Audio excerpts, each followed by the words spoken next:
Hey there. Now picture this. You're sitting down watching the usual Family Guy episode and the cutaway gags stop for a minute, and the show itself turns into an animated version of primetime WWE. Well, you don't need to remember, as today I am here to remind you of some of the best Family Guy battles that have ever happened ever since the show's inception. Who can forget one of the most legendary feuds in Family Guy history? Peter versus Ernie the Giant Chicken. The feud that started from seemingly nowhere turned into long-lasting standoffs between an animal and a chicken, resulting in millions worth of property damage. Starting off with Ernie's first appearance in the episode named Da Boom, Peter takes a quick trip to the liquor store, and as he gets out, a guy dressed in a chicken costume stops him. Well, looks like someone's going to a big party tonight. He then tries to hand Peter a coupon, but Peter stops him. Here's a coupon. Whoa, look, pal, I don't take coupons from giant chickens. Only in Family Guy will you find chickens giving out coupons.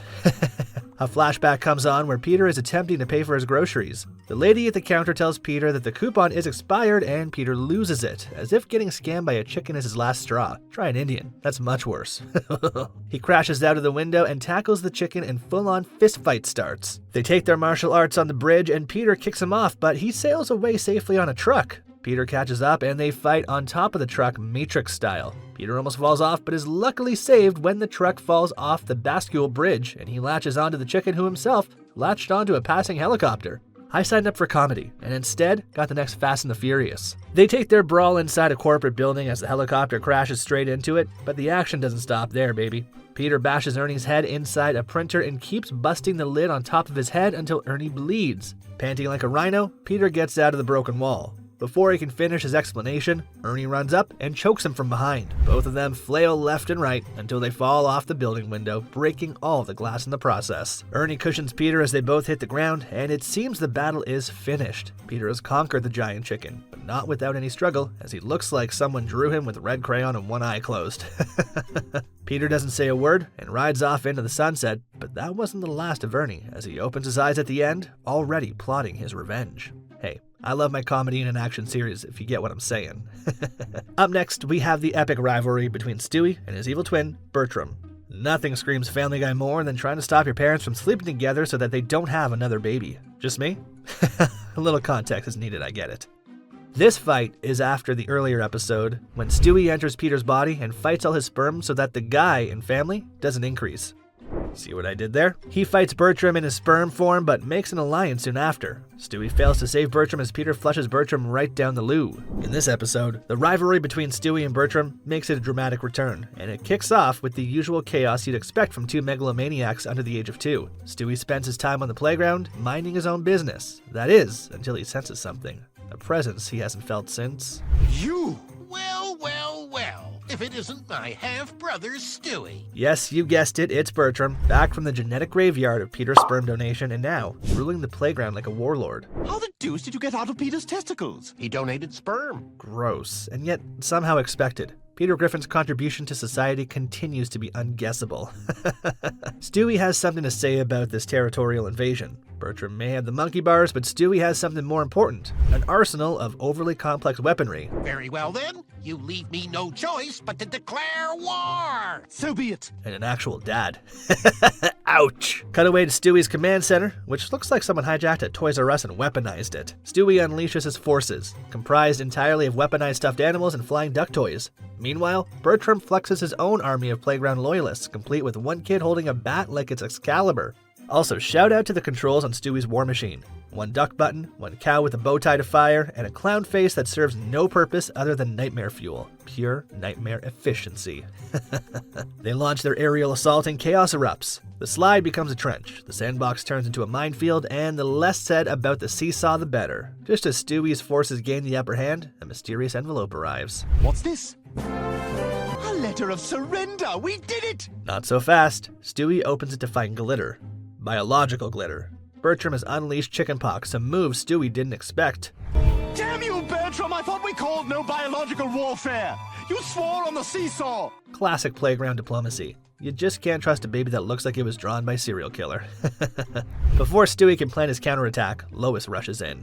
Oh my god, your face! Oh, sweetie, you got the chicken pox. It turns out that the glitter wasn't just for show. Stewie actually gets infected, and the battlefield becomes a bubble bath as Lois takes him away. Despite his humiliation, Stewie remains mentally strong. He declares that Bertram may have won the round, but the war is far from over. The next day, Stewie returns to the playground with revenge behind his beady eyes, except this time, his methods are a bit different. He then challenges him to a one-on-one sword fight, and they go at it. After some peak baby athleticism and bully tactics, Stewie reigns supreme and gets the upper hand. Any last words? Sometime later, Stewie digs a hole with his trusty new friend. Thanks for helping me dig this hole, Mr. Moltisanti. Hey, no problem, Stewie. It seems Stewie got the help of Mr. Italy himself, but the hole turns out to be for a tree. Mr. Moltisanti asks Stewie what happened with Bertram. So what happened with that kid you were telling me about? Oh, he admitted defeat and ran off. What a mook. Don't you just love it when a classic sibling rivalry doesn't end in murder? Continuing on, let me present you with another Stewie classic. The time he met someone who matched his freak in Penelope, a charmingly homicidal girl who turns out to be his perfect match. It all begins at the park, where Stewie encounters Penelope. She seems polite, playful, and oddly eager to share everything from Jax to suspicious taffy. I've never seen you around here before. I'm new to town and I don't have many friends. Stewie accepts the invitation, only slightly overwhelmed by the emotional stakes that come with it. It doesn't take long for the two to get along. They start sharing stories, toys, and eventually their deepest secrets. They're moving real fast in this relationship for a couple of 2-year-olds. Penelope casually reveals a stash of weapons that would make the Pentagon blush. Stewie is impressed. Oh my god, you've got a weapons room too? That's when Stewie's inner monologue transitions from "this could be fun" to "I may have found my soulmate."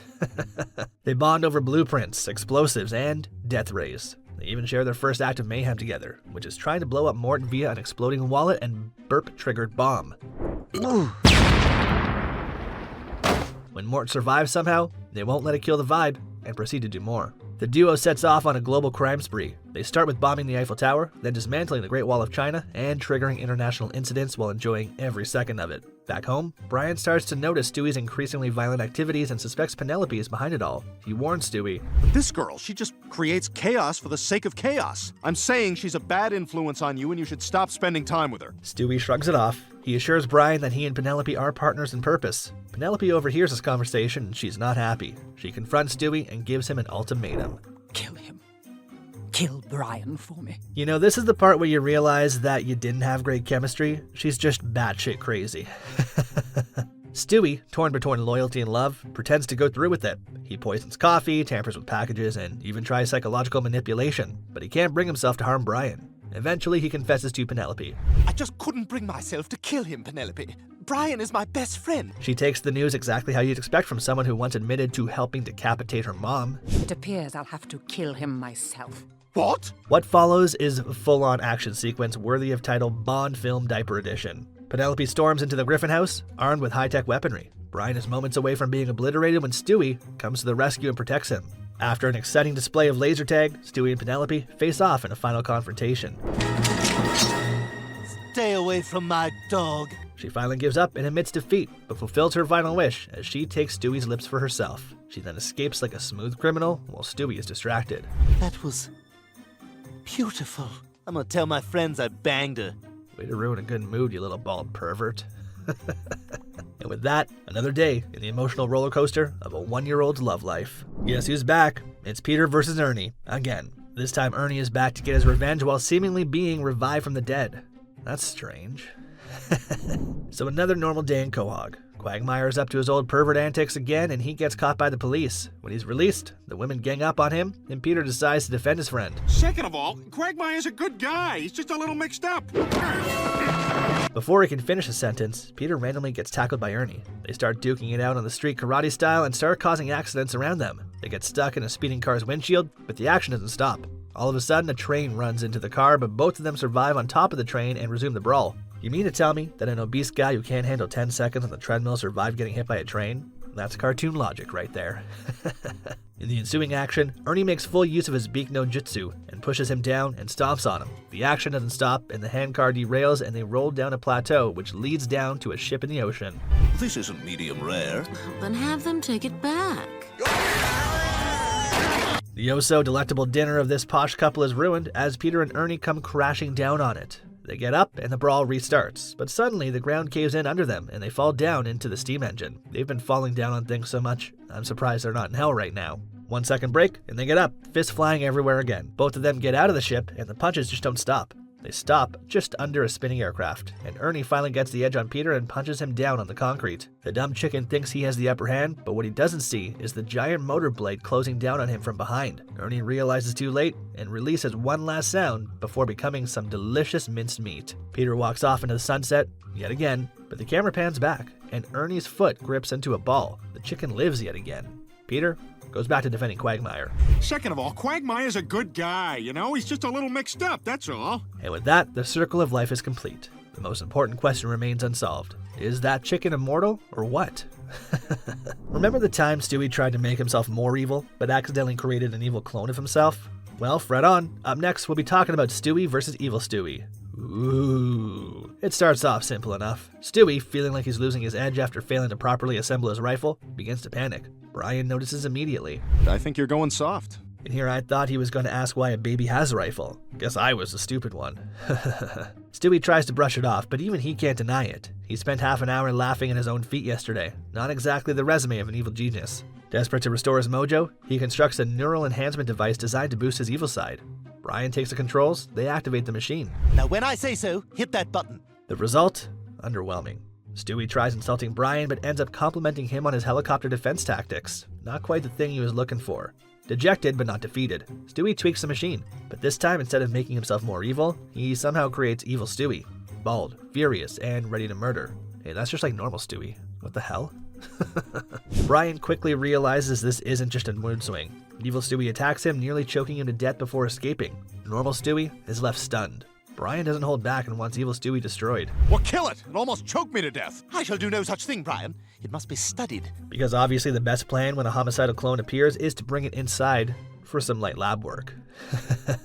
While Stewie prepares for tests, Evil Stewie goes rogue. He wreaks havoc around the Griffin house and beyond, all while normal Stewie tries to track him down. And then he kidnaps Brian.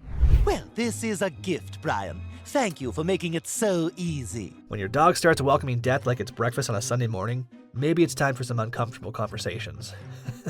Just as Evil Stewie raises the weapon to decimate our dog, real Stewie bursts in. They tussle back and forth until Brian sets free and points the gun at them, but he cannot figure out which Stewie is which.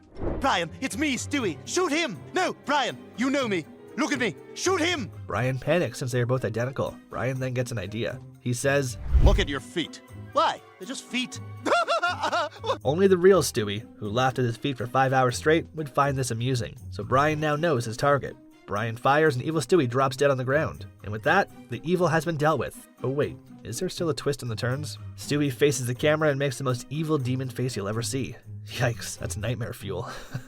Next up, we have the time when Meg and Chris literally John Wick an entire school, just like how he went crazy because of a dog.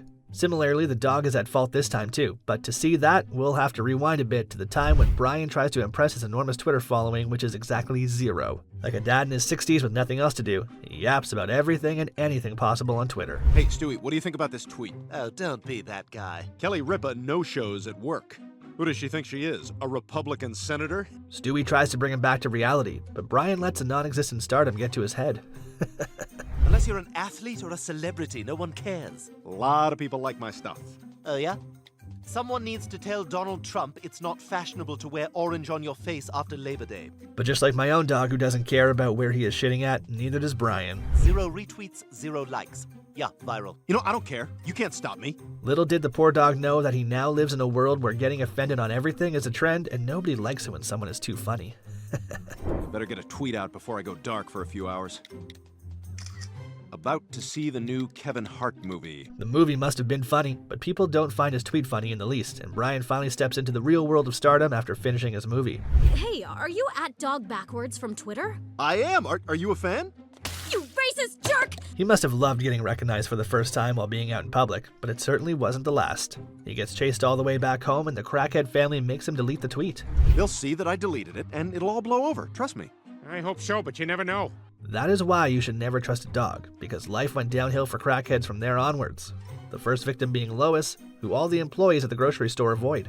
You can't freeze me out like this. We're on a first-name basis. They're on our name tags, Lois. How devastating. Even Peter gets roasted by the waiter for ordering him around like the old times. Hey, Jerome, give me a beer. Oh, why? Because I'm like your slave? Man, you're no better than your racist dog. As if getting roasted wasn't enough, he's even asked to leave very politely by his crippled cop friend, who looks like he should have been a stand-up comedian. Peter, you better get out of here before I start saying sir like a cop. Joe, he's leaving. Sir! Joe. Sir! He's gone. Sir! It's okay. Sir! He's gone. Meg and Chris have it the worst as they get mobbed by a bunch of sensitive students. Your dog wrote an insensitive tweet. You can't eat here. This doesn't sit so well with Chris, so he decides to take the hard way out. Meg also joins the fight and it turns into John Wick plus Kill Bill versus the entire school. One guy after another, the enemies continue to drop down like flies. Chris's attacks plus Meg's pen skills leave no man unharmed, and thanks to their teamwork that they learned from doing naughty stuff, no one gets close to them. And of course, they exit the scene in a cool way. And that's why, kids, you shouldn't take jokes too far. Talking about taking things too far, we know a guy who is an expert in that. All hail Peter. He also took things too far and ended up in a fist fight against the actor and former amateur boxing champion Liam Neeson. How did things come to this point? Well, Peter believed in himself a lot. Liam Neeson, what a fraud. Oh, come on, Peter, not this again. His friends tried to calm him down because he was just not it, but Peter did not budge, fully convinced that he could take Liam Neeson down, and that wasn't even the first time he bragged like that. Knock it off. We've had to hear the same speech a million times. Yeah, every time you get a couple of beers in you, we have to hear all about how you can beat up Liam Neeson. Somebody should really make him look into a mirror once. His friends get sick of hearing his brags over and over again, so put it to the test. You know what? You're full of it. If you were ever face to face with Liam Neeson, you'd crap your pants. No, I wouldn't. Well, fine. Let's prove it. Peter doesn't back down either, so they decide to make the two face off against each other somehow. They reach Connecticut, but while trying to meet with Liam Neeson, Peter ends up in jail. You the guy who's been looking for Liam Neeson? I am. Do you mind if we ask what for? Yeah, I was hoping to inflict violence upon him. In a major turn of events, Liam Neeson appears to bail him out. Liam Neeson? You posted my bail? That's right. Well, obviously, who else could be dumb enough to bail him out? That would really be a waste of money. However, Peter gets scared in front of the real tough guy and backs out at the last moment. Oh, no, Mr. Neeson, you heard wrong. There's nobody who respects you more than I do. One thing leads to another, and Peter begs Liam Neeson to avoid getting beat up. Please, I'll do anything you want. Just don't kill me. Now that, kids, is something you wouldn't want to do, so that's why you should never brag. Peter continues to lie to his friends that he did beat Liam Neeson up, but they don't fully believe his words. It just so happens, Joe, that I already did. They end up following him, which exposes all of Peter's lies. Yes, I heard you say that earlier. Look, you guys, I lied about that. What? Never corner a man too much as Liam goes overboard with his orders, which makes Peter bounce back. No, Liam, I'm not doing your stupid chores anymore. No going back this time for Peter, and so begins the brawl of the century, in which Liam Neeson shows why he is the real tough guy. Peter gets beaten into half-baked bread, but finally manages to land a hit. Unfortunately for Peter, that was the only hit he could land. In the end, Peter gets kneed on the face in slow motion, which puts an end to his brags once and for all. And thus, Peter gets taken for a true trip. See what I did there? Next up, we have the time when Stewie and a turtle duke it out. Yes, you heard it right, a turtle. All this starts from when Stewie finds a random turtle in the park and decides to bring it home. I like you. I can tell we're going to be good friends. Sometime later, a teddy bear goes half blind and Brian suspects the turtle. Rupert, what happened to your eye? Brian, did you pull one of Rupert's eyes off? Maybe your turtle did it. Who would think that a turtle would do that? But it turns out that cute little turtle isn't so cute after all. Weird things start happening around the already weird house, but little do they know that the real culprit is the cute little turtle. I mean, there's a lot of weird stuff going on around here lately. Just yesterday, somebody gave Peter a hot butt. Things finally come to an end when the turtle finally reveals his true colors. He's just a little turtle. He can't hurt you. Well, he can and he will. Those guys must not know about those Ninja Turtles.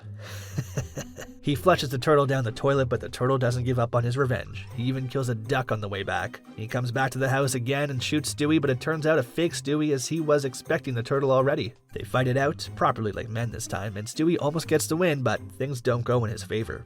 Stewie gets blown away and a nude turtle appears, but it's surprising how nobody has called the Animal Protection Services because this beating was very severe in my opinion. Just when Stewie is about to get killed, the real turtle hunter appears to save the day. Just like the game, Mario jumps on the turtle and makes him disappear. Bravo to that. Let this be a lesson, kids. Never fight a turtle, as those guys are the second comings of Satan. Don't ask me why. Next up on our list, we have the time when Peter fights against Donald Trump to protect his family's honor. How did Donald get his hand on his family's honor? He did so by putting his hand on Meg's non-existent ass. It all starts from the time when Peter gets selected as the White House press secretary. Okay, Peter, your main job here is to go in rooms before me to make sure there's no static electricity. They eventually get invited to a White House party where Meg meets Trump alone and starts fangirling him. Now that's a no-no for real. Like we all know, Trump does not discriminate, so he slowly moves in to get a feel of things. And your fraudulent university and... Oh my god! Oh, please. Pretty sure they should all be on Epstein's list, but who knows how he felt after grabbing almost nothing. Meg has a hard time coping with this fact and soon tells her family about what happened to her. Trump touched me inappropriately. What? Peter has a hard time believing this, just like anyone would, that Trump tried to grab nothingness. The curtain finally unveils on them what they witness. Meg getting harassed. Should have believed her. Can't believe what I just saw, Mr. President. Peter decides to be a good guy for the first time in forever, but Trump points out that Peter is always acting like a jerk, so why can't he be? Which isn't totally wrong. Peter takes a big step forward in life and quits his first proper job. He walks out, but soon goes back to tell Trump why he can't be a jerk, but the argument escalates and Peter calls Trump cash poor, which makes him flip out of his wig. And so the legendary fight between two fat guys begins, as they equally duke it out and Melania even steps in to help Peter. They wreak havoc in the White House during their fight, and Trump even orders several cokes and shoots some nukes using Peter's face. Trump falls into the water and uses his wig to launch special attacks, and their legendary fight slowly goes to the museum, where they fly airplanes. They crash into each other and fall on the stone pillar which no one knows the name of. They end up falling down after a little struggle and are saved by the Prime Minister of Canada. Yes, that handsome dude. And so their awesome fight comes to an end. And there you are. We have only one entry left in the list, but it's no slouch. Up last on the list, we have the legendary moment when Peter fought against Homer Simpson in the crossover episode. Let's get down to it. It all starts from the time when Peter decides that he is very funny, so he should publish his own comic in the newspaper. He initially succeeds in making the people laugh, but all good days must come to an end, and Peter's end comes due to his misogynistic humor. Your dishwasher cartoon has really outraged the online community. What? Lois attempts to make the situation better by making Peter apologize on a morning show, but he makes things even worse.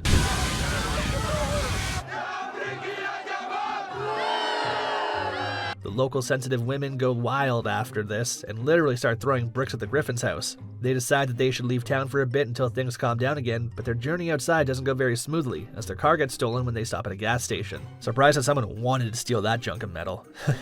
That's when Homer Simpson comes to their rescue by buying them some donuts. Not the crossover we wanted, nor did we need. Homer and Peter instantly turn into best buddies thanks to their equally low IQ, and he brings them to the Simpsons' house to stay until they find their car. Being the kids of two dumb fathers, all the kids instantly hit it off, while Peter and Homer try different things to find the car. I feel sick. None of their dumb ideas work, but Lady Luck finally shines on them and the car appears before them. They finally get the car back, so Peter and Homer celebrate at the bar, where Peter gives him a Pawtucket Patriot Ale as a gift. Homer figures that it's just a copy of Duff beer, and they start arguing, which eventually leads to a court battle over patent infringement. Peter is chosen as a representative for the Pawtucket Patriot Ale as he works there, but they end up losing and the court orders it to be shut down. And I find in favor of Duff. The Griffins prepare to go back to Quahog, but Homer and Peter start arguing again, which leads to a fist fight. They steal a bus while fighting and wreak havoc all over the city before crashing into a nuclear power plant. They fall into a nuclear radiation pool and gain superpowers out of nowhere. Their fight goes into space, where they put a hole into a UFO, but they run out of radiation powers. It appears that I am now the only one with radioactive powers. They somehow survive after falling into a ravine where they continue fighting it out, and it finally comes to an end when Homer gets squashed by the UFO. He ends up surviving, and both idiots agree that they're different, so they should stay away from each other, just like our list for today. And if you like the content, make sure to like the video and subscribe to our channel so you can continue to get even more hilarious and unique Family Guy content from us. Until then, it's lights off for the world of Quahog and its funny little characters.